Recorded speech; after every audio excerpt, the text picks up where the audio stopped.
मांझ महला पंजवां दिन रहन। एक ओंकार सतगुर प्रसाद। सेवी सतगुर अपना हर सिमरी दिन सब रहन। आप त्याग थरनी पा मुख बोली मिठड़े बहन। गुरु जी इस पहरे के अंदर जीवों को बता रहे हैं कि हे जीवो, संसार में प्रभु ने तुमको जिस लक्ष्य के लिए भेजा है, जो तुम्हारे जीवन का उद्देश्य है प्रभु का मिलाप, उससे ही तुम्हें अपने जीवन की यात्रा को पूरा करना है। और ये दिन ऋण तिथियां वार पल मुहूर्त ये इसीलिए बने हैं और कि तुम उस परमात्मा को हर पल याद कर सको। अगर जो तुमने अपने जीवन यात्रा में उस परमात्मा को घड़ी मुहूर्त पल और दिन ऋण में कभी भी उसका स्मरण नहीं किया, कभी उसको याद नहीं किया, तो फिर तुम्हारा हश्र वही होगा कि जैसे दिन ऋण और तिथिवार हमेशा ही आते रहते और जाते रहते हैं,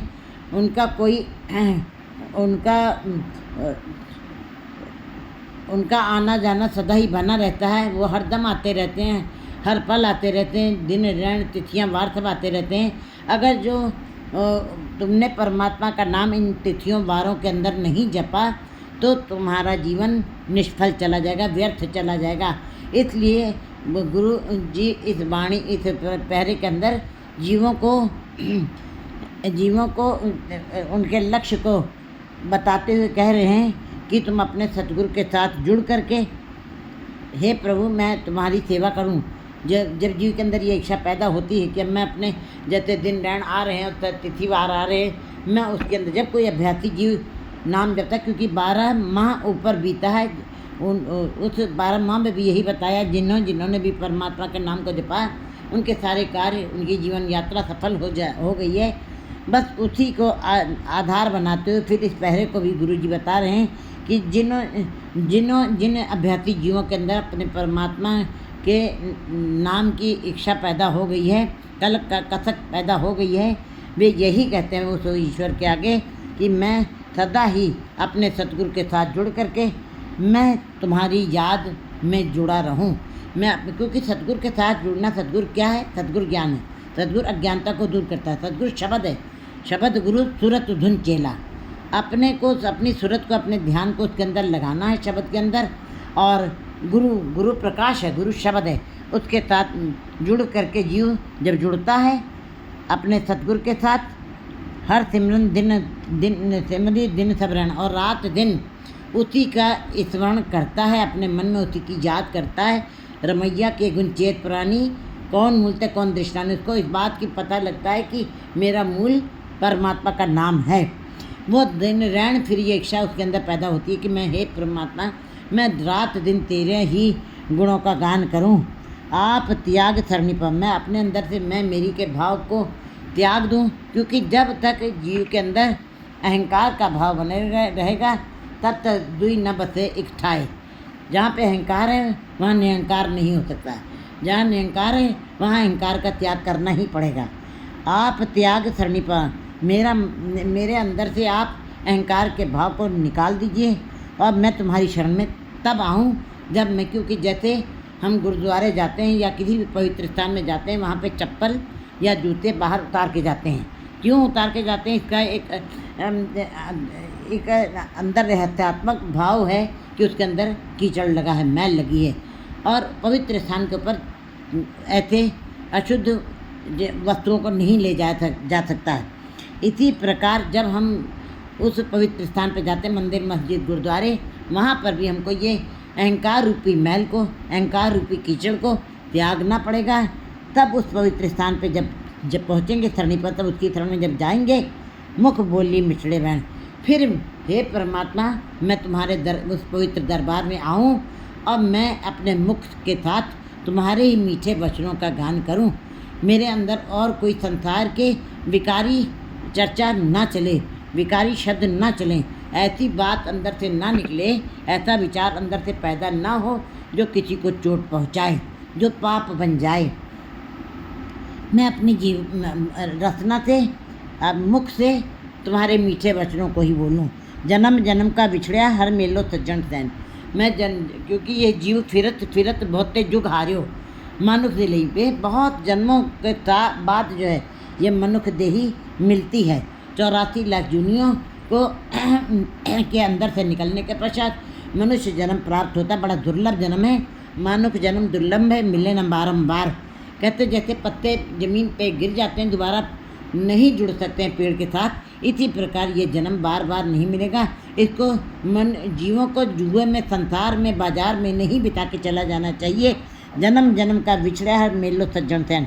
मैं जन्मों जन्मों से तुम्हारे से बिछड़ा हुआ, क्योंकि पहला दुख ही जीव का बिछोड़ा है। परमात्मा के साथ बिछोड़ा ही सबसे बड़ा दुख है। बिछोड़िया हर मेलो सज्जन सैन। है सज्जन पुरुष, हे परमात्मा, मुझको अपने साथ मिला लीजिए। जो जी हरते बिछड़े से सुख न बसन पर। जो जीव प्रभु से बिछड़े हुए हैं, जिन्होंने अपने मूल का साथ छोड़ दिया है, वो कभी हरे भरे नहीं रह सकते, वो कभी आनंद में नहीं रह सकते, वो कभी खेड़े में नहीं रह सकते, उनके अंदर कभी हरियावल नहीं बनी रह सकती।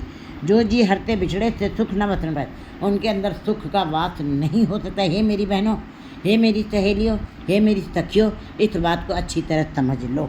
हर पिर बिंदु चैन न पाइए, खोज दिखे तब ज्ञान। कहते चाहे जितनी जगह पे जा करके नभ थल और आकाश पाताल, चाहे जिस जगह पे तुम चले जाओ, हर पिर बिन चैन न पाइए। परमात्मा पति के बगैर चैन कहीं भी नहीं मिलेगा, संतुष्टि कहीं नहीं मिलेगी, शांति कहीं नहीं मिलेगी, आनंद कहीं नहीं मिलेगा। पाइए खोज डिठे सब ज्ञान। चाहे दसों दिशाओं, चारों दिशाओं, दसों दिशाओं में जाकर घूम के भटक के चले आओ, तुमको शांति नहीं मिल सकती है, चैन नहीं मिल सकता। आप कमाने बिछड़ी दोष न काहू देण। कहते हैं किसी भी जीव को अपने बुरे कर्मों का, अपने दुखों का दोष जो है किसी दूसरे के ऊपर नहीं लगाना चाहिए।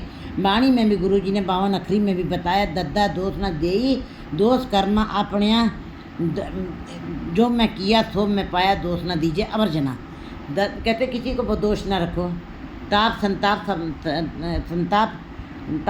संताप सब हर के किए, कोई लाग न सके लगाए। कहते ताप है, संताप है, श्राप है, कोई भी नहीं लगा सकता है, कोई भी किसी को पर नहीं लगा सकता है।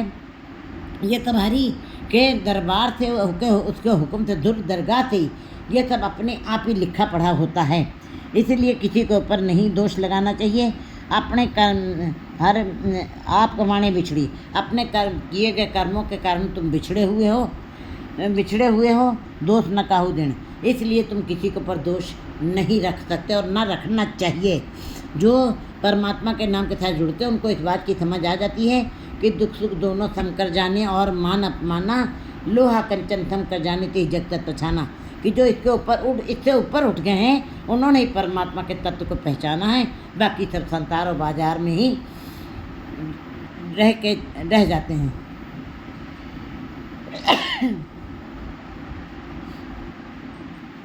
कर कृपा प्रभ राख लियो और ना ही कर्म करें। हे परमात्मा, अपना कृपा का हाथ रखे, मेरी रक्षा करो, ले और ना ही कर्म करें। मैं और कोई दूसरा कार्य ना करूं, मेरे ऊपर कृपा करिए। हर तुद विण ठाकुर हुल्ला कहिए किथे वैन। हे हरि, तुम्हारे बगैर, तुम्हारी याद के बिना, तुम्हारे नाम के बगैर, तुम्हारे नाम की याद के बगैर मिट्टी में ही मिलना के बराबर रहेगा।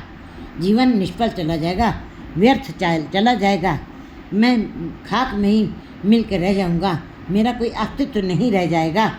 कहिए किथे वैन। मैं अपने इस दुख भरी बातों को, इस बेचैनी को, इस दुख संताप को, अपने दुखों को किसके आगे व्यक्त करूं। नानक की बेनंतियाँ हर सुजन देखा नैन। गुरु जी कहते हैं उसके बेनंती, उसके आगे ही बेनती करनी चाहिए, अरदास करनी चाहिए, उसके आगे ही जोधरी करनी चाहिए। हर सुरजन देखा नैन, और यही अरदास करनी चाहिए, हे हरि, मैं उस सुरजन को जिसने इस सृष्टि को बनाया है, जो सब कुछ करने में समर्थ है, मैं उस सुरजन को इन आँखों से देख सकूं, यही बेनती करनी चाहिए। जी की बिरथा सो सुने हर समृत पुर कपार। तुम्हारे जी की, तुम्हारे हृदय की व्यथा को कोई सुनने वाला नहीं है, क्योंकि हमको ऐसे महसूस होता है कि हमारे बड़े भाई बड़े ऊंचे उपाधि पे हैं, वो हमारे दुखों को दूर करेंगे, हमको सुख देंगे हर तरीके से, हमारे माता पिता हमको सारे दुखों से पार कर देंगे। नहीं, ये सब सोचना गलत है, क्योंकि गुरु जी बता रहे हैं कि हर नानक की जी की व्यथा सो सुने। वो तुम्हारे जी की व्यथा सुनने वाला है, मनता वाचा करना। ऊपर से जो रसना से हम बोलते हैं वो तो सबको सुनाई देता है कि हम क्या बोल रहे हैं, अच्छा या बुरा, लेकिन मन के अंदर भी जो अंदर बेचैनी बनी हुई है, मन के अंदर जो अच्छे विचार नहीं चल रहे हैं, उन विचारों के साथ जो मन रोगी बना बैठा, मन बेचैन है।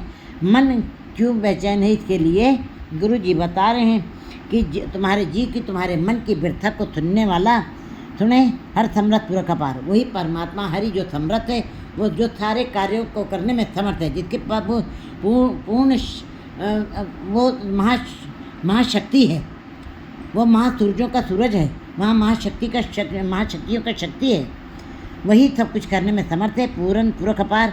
और वो उसने जीवों को बनाया भी है और वो जीवों को पर थमाया भी हुआ है, जीवों के अंदर थमाया भी हुआ है।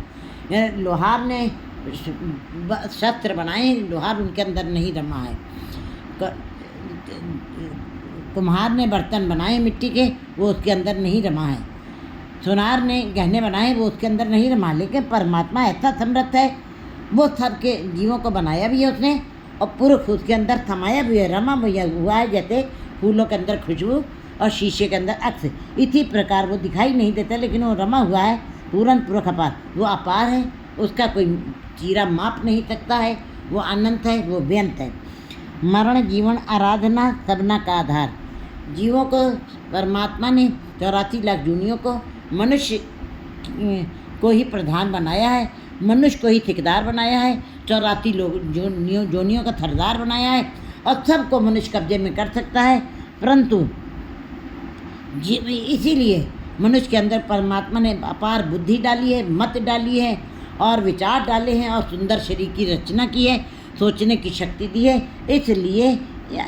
इसलिए संसार में आ करके मनुष्य जन्म ले करके जीवों को मरण जीवन आराधना, जन्म से लेके मरण तक जीवों को उसकी आराधना करनी ही चाहिए। हर दम सीख का मतलब है सीखना, जन्म से लेके मरण तक तुमको सीखना ही है। कभी तुम ये नहीं कह सकते मैंने आज पूरा सीख लिया है, मैंने आज पूरा ग्रहण कर लिया, मैंने पूरा देख लिया है, मैंने पूरा लिख लिया, मैंने पूरा सुन लिया। ऐसा कभी कोई कुछ नहीं कह सकता, क्योंकि वो परमात्मा उसको मरण जीवन आराधना, उसको जन्म से लेकर मृत्यु पर्यंत तक जीवों को आराधना करनी चाहिए। सबना का आधार और सबको आधार देने वाला, सबकी रक्षा करने वाला, सबके भोजन का प्रबंध करने वाला, सबकी रोजी रोटी का प्रबंध करने वाला, आसरा देने वाला, रक्षा करने वाला वो परमात्मा ही है, कोई दूसरा नहीं, वही आधार देने वाला है। ससुरे पेये तिस कंत की वड्डा जिस परवार। ये संसार मनुष्यों के लिए ये मैका है। इस संसार में जीव कर्म करने के लिए आए हैं। जैसे बच्ची माता पिता के घर में आकर के जन्म लेती है जब, तो बच्ची की लोई जन्म से ही अलग है, उसको दूसरे घर में जाना होता है। इसलिए माता पिता का घर उसका अपना घर नहीं होता है, लेकिन माता पिता उसको जितना सुगड़ा बना देते हैं, वो ससुराल में जाके उतना ही सुंदर, उतना ही आनंद में जीवन व्यतीत कर सकती है। लेकिन अगर जो उसने मैके में नहीं सीखा तो ससुराल में जाकर अनंत कठिनाइयों का सामना करना पड़ेगा। और ऐसी फिर स्त्रियां हार जाती हैं और अपने जीवन को व्यर्थ में गंवा देती हैं, अपने जीवन का पूरा आनंद नहीं ले पाती हैं। इसी प्रकार गुरुजी संसार को जीवों का मैका बता रहे हैं। पेय तिस कंत की वड्डा पे पर बता रहे हैं गुरुजी वाणी में कि परमात्मा तुम्हारे संसार में भी रमा हुआ है, कण कण में रमा हुआ है और लोक परलोक हर जगह उसका वास है।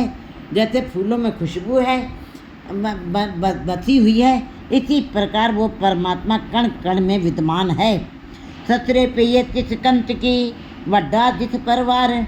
और परमात्मा पूरे संसार